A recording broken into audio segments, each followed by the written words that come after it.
So hence they bring all those narcissistic behaviors into the space. And the question then becomes, how do you deal with that? How do you deal with a narcissist? And what I often say is, like, through understanding comes acceptance. And whilst I don't want to, it's not really acceptance because I don't want to tolerate it, or we shouldn't let them get away with it, but it builds a resilience. You realize that is not your stuff. And I often say that, when they're doing their stuff, when there's three fingers, there's one finger pointing at you and there's three fingers pointing back at them. It's actually got to remember it's all about them. That very often if they're accusing you or they're gaslighting you of something, it's actually what's going on inside of them is that they are seeing something in you that they actually despise in themselves. So it's not really about you, it's about them. And in that sense, it becomes this sort of thing where the more you can see that inside of them is this hurt child who just wants to be loved and accepted, and okay, they're doing all the wrong strategies.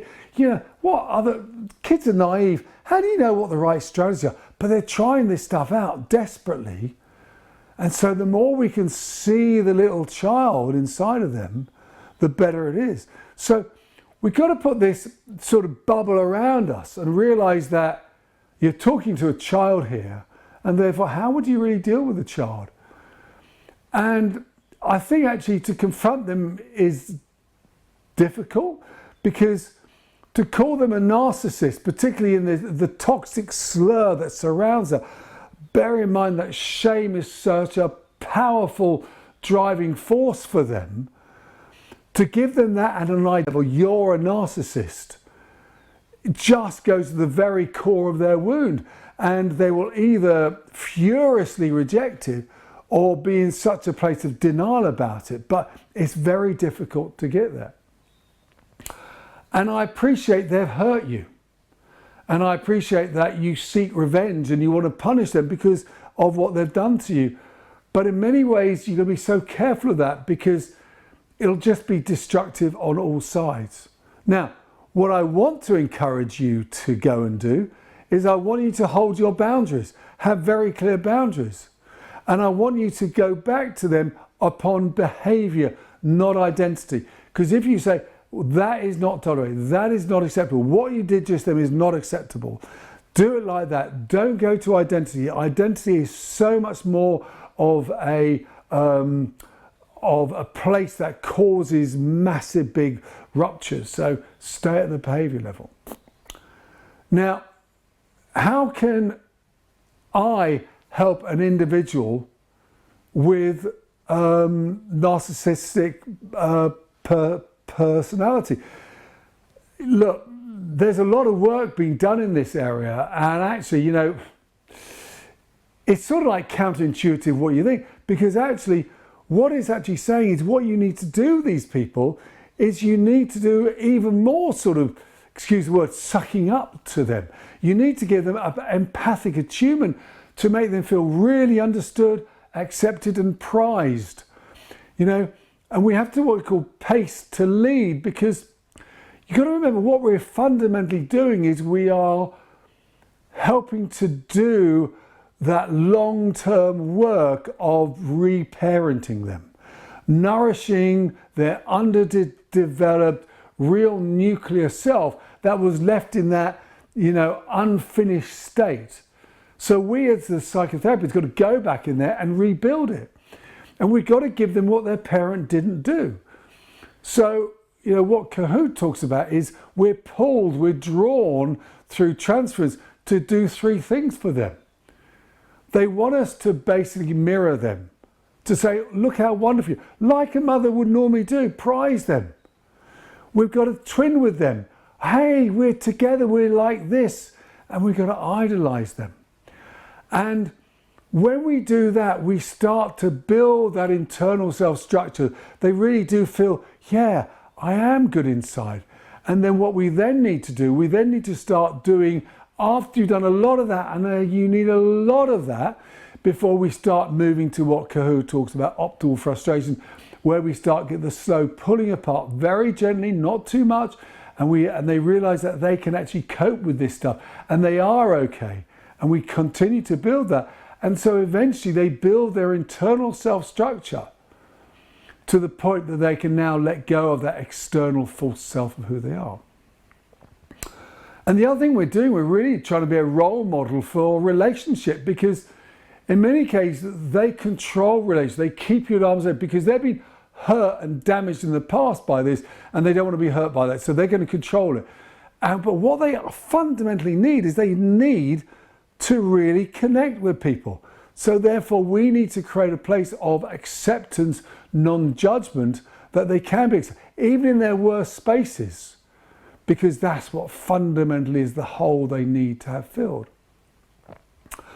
And the other work we need to do is to help change that paradigm, that we call it internal working model, away from this is the strategy I need to do to be admired, liked, accepted, which is all about being super successful and boastful and, you know, all that stuff they do, to realizing that they're going to be more likely to be accepted and admired and loved by being who they really are, warts and all.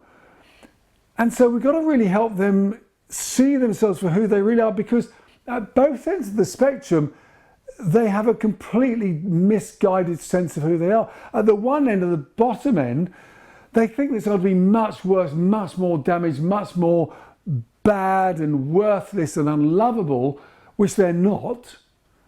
And at the other end, this idea of this massively inflated, superior human being, they're not that either, but actually in this place of humanness is where they're really going to connect. And they've got to realize that it's okay, it's safe now, the danger has gone. And they can be accepted for who they really are, and they will not collapse and dissolve like the Wicked Witch of the West did. You know, and obviously, you know, we're there to help support them and hold them. And you've got to remember they're filled with a lot of shame and humiliation. So the work is very slow. And we need to be creating a really safe, supportive place where they can confront their worst fear, allow them to experience the depth of their perceived worthlessness, and know they're going to come through and survive. That it's not as bad as they first thought it was. And let's be quite frank, you know, they were facing this when they were a very young little kid, and everything looked bigger and scarier when we were a kid. But now we've grown up, we realise it's not as bad as we first thought it was, and we're okay. So look, it's a rocky road, it takes a long time, there's lots going to be ups and downs in that relationship, but we've got to be what we call object constancy with them. And like, in particular, when they crawl out of that sort of narcissistic skin, they're even more vulnerable. And we also need them to reach their own conclusion, to wake up to their own impact and realise, has this worked for them? How's it working out in their life? Are there better ways? Because that's so much easier than like pointing a finger and saying, you're a narcissist. I want them to come to it, because it feels much less attacking. And we also need to do the work of psychoeducation with them, because, to quote Good Will Hunting, it's not their fault. It's the fault of their parents, and it probably wasn't even the fault of their parents, it's the fault of their parents' parents, etc. But they were just, unfortunately, collateral damage in other people's trying to sort out what was going on in their own lives. So that's why we do a lot of digging into the past. And the last thing, you know, I really like working with is what's called IFS, Internal Family Systems and Paths. Because what Paths does is it starts to give us a little bit more distance from it, rather than taking it on as our overall identity, which is how the narrative of narcissism is this. You're this overall horrible person. We say, you have a part of you that has acted like this as a way to defend and protect and firefight against that poor, injured, hurt, exiled little person inside of you who thinks they are worthless. And we can then deal with that part and work out, are there other parts that would be more powerful to help protect the child, and then we can help work with that exiled child.